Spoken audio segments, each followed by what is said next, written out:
Well, the wins keep coming in, guys. They just keep coming in. And I saw the news that was starting to come out about it, but I wanted to make sure it was finalized, because you'll hear about, like, oh, the president is signing a pardon for X, Y, and Z, and then it gets delayed, or something doesn't happen. And I didn't want to do that here. Well, it is official now. It is on the Drive. It is on a bunch of other websites. Previously imprisoned diesel tuner receives federal pardon. The president pardoned Wyoming-based tuner who was found guilty of deleting emission systems on diesel trucks.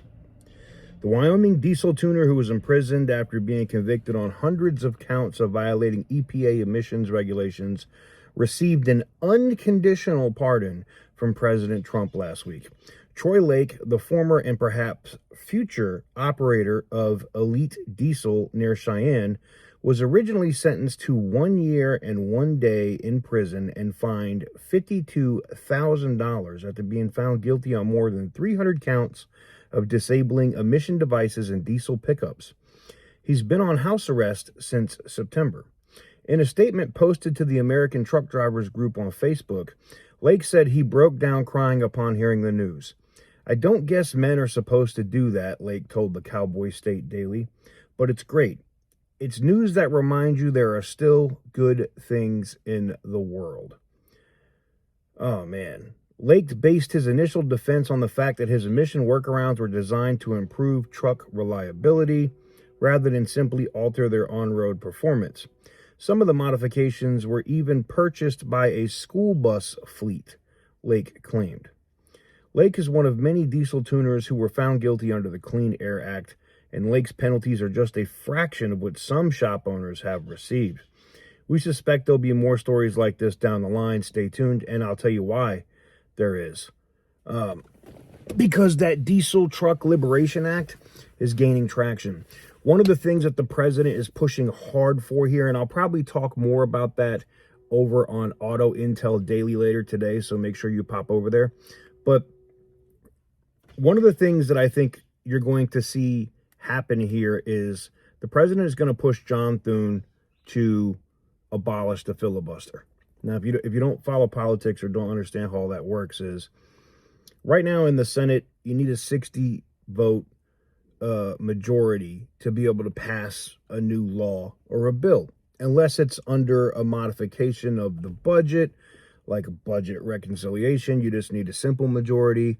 There's different rules that the Senate has built over time. And the first person that screwed with the first person that actually screwed with the filibuster was Harry Reid, the former senator from my state here in Nevada. Now, what I find interesting is the Democrats are going to cry foul the minute they try this, the minute they abolish these Senate rules. But the nuclear option, is what it's called, was started by them. They're the ones that did it to get their judicial nominees pushed through during the Obama administration. It falls solely at the feet of them. If they wanted to keep the filibuster, they should have never messed with it. I hope the president does push it, because I'll tell you why. It will allow things like this, the Diesel Emissions or Diesel Truck Liberation Act, right, to be passed, which will end all of this Mickey Mouse BS on gas and diesel engines. We'll have cheaper vehicles, more reliable vehicles, and not all of this arbitrary crap. And it also makes it illegal for states to do things like smog checks, and you have to have your car searched illegally because they're doing an emissions system thing, or state ref, or all that crap comes to an end. It's gone. Absolutely gone.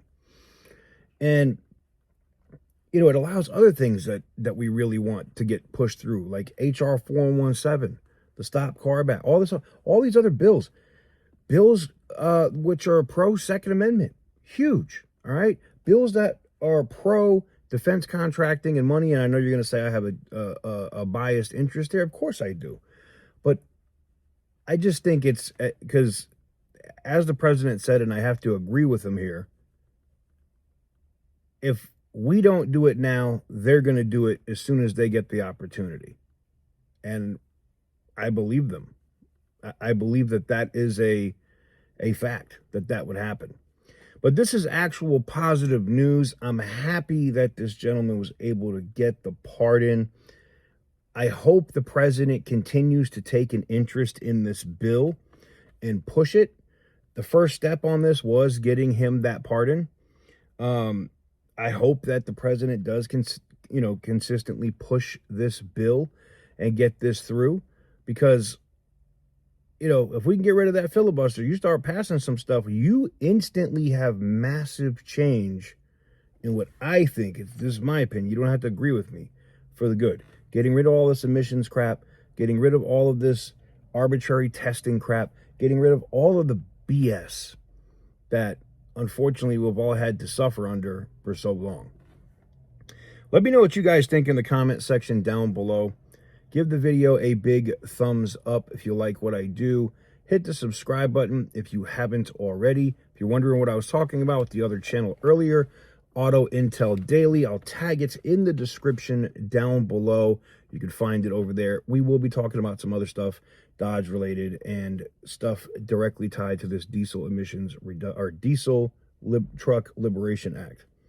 There's another diesel bill that specifically deals with emissions out of the house that I keep getting confused. But anyways, let me know what you guys think in the comments. Thank you guys very much for watching. I truly appreciate it. And as always, stay petty, my friends.